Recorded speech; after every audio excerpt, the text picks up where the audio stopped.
అంటే ఇదివరకు గత ప్రభుత్వంలో వైఎస్ఆర్ కాంగ్రెస్ పార్టీ ప్రభుత్వంలో ఎప్పుడైతే ఈ కోతలు స్టార్ట్ అవుతాయో జిల్లా యంత్రాంగం అంతా కూడా ఆ మన గోను సంచులు టార్ఫాలిన్లు అన్నీ కూడా రెడీ చేసుకుని ఒక సిద్ధంగా ఉండేవాళ్ళు.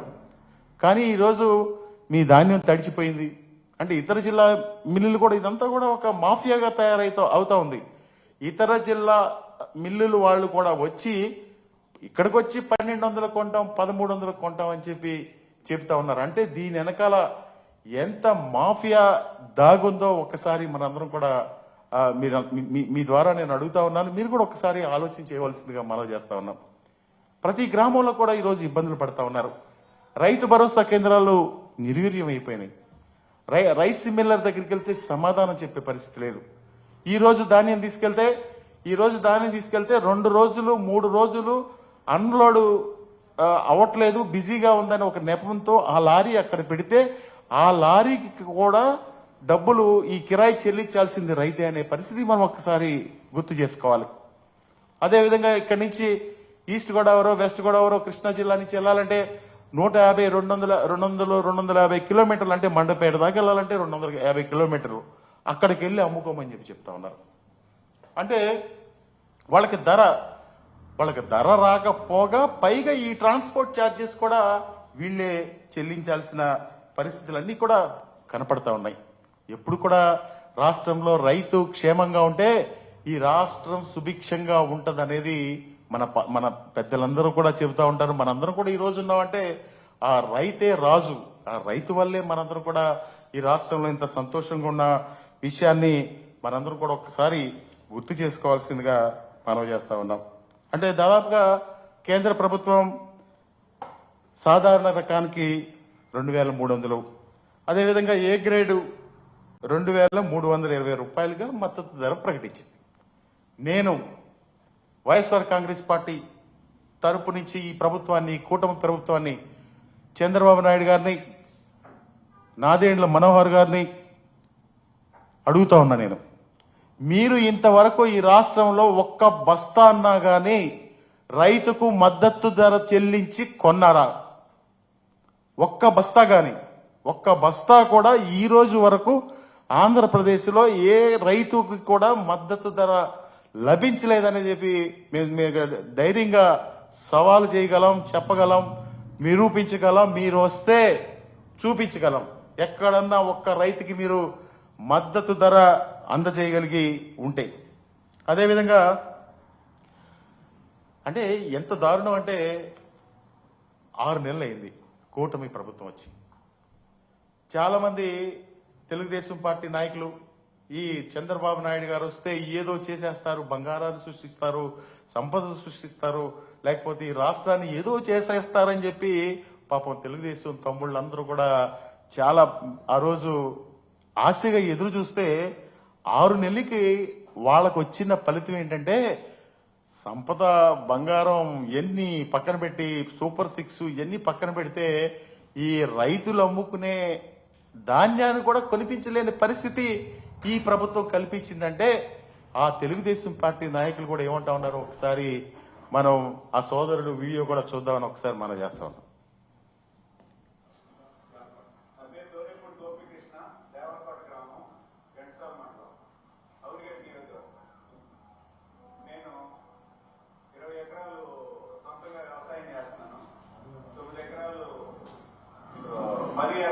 సాగు చేశాను. అది తేమ శాతంతో సంబంధం లేకుండా కొంటున్నామంటే ఈ రిస్కులు పడలేమని చెప్పి 1500 రూపాయలకి 76 కిలోలు వస్తా అమ్ముకున్నాను. యాక్చువల్ గా 76 కిలోలు అనేది పూర్వం ఉండేది, ఇప్పుడు తీసేశారు. అయినా సరే మిల్లర్ 76 కిలోలు, అక్కడ 23 రూపాయలు నష్టపోతున్నాను.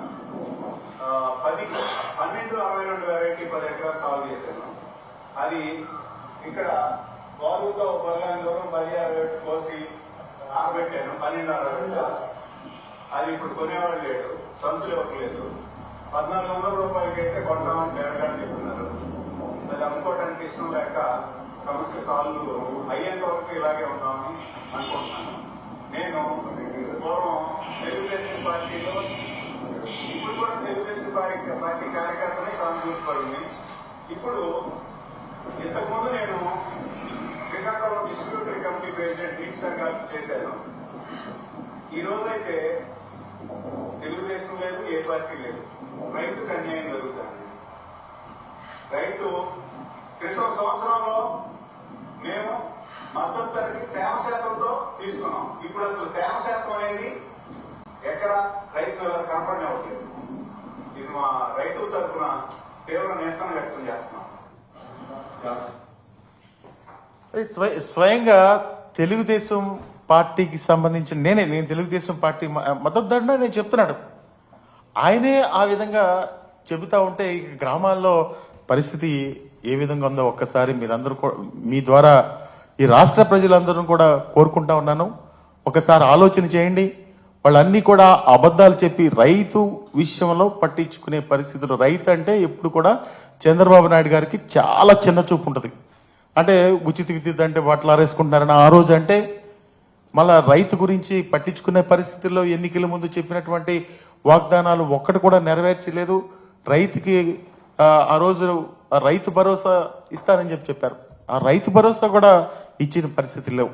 వీళ్ళంతా కూడా ఫైనల్ గా మీ అందరి ద్వారా మనం చేసేది ఇదంతా కూడా ఒక మాఫియాగా తయారైంది.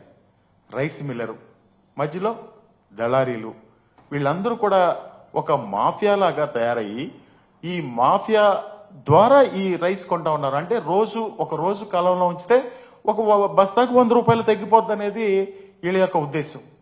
తద్వారా కొన్ని వేల కోట్ల రూపాయలు ఈరోజు ఇక్కడ స్కామ్ చేయడానికి ఈ మొత్తం ఈ వ్యవస్థ అంతా కూడా పనిచేస్తా ఉందని చెప్పి కూడా ఈ సందర్భంగా మనం చేస్తా ఉన్నాం. అదేవిధంగా రైతు కోత కోసుకోగానే ఎవరన్నా మధ్య బేరగాడి దగ్గరికి కానీ అదేవిధంగా రైస్ మిల్లర్ దగ్గర కానీ వెళ్తే వీళ్ళందరూ కూడా ఒక సిండికేట్ అయిపోయి ఎవరికి కూడా ఒక్క సంచి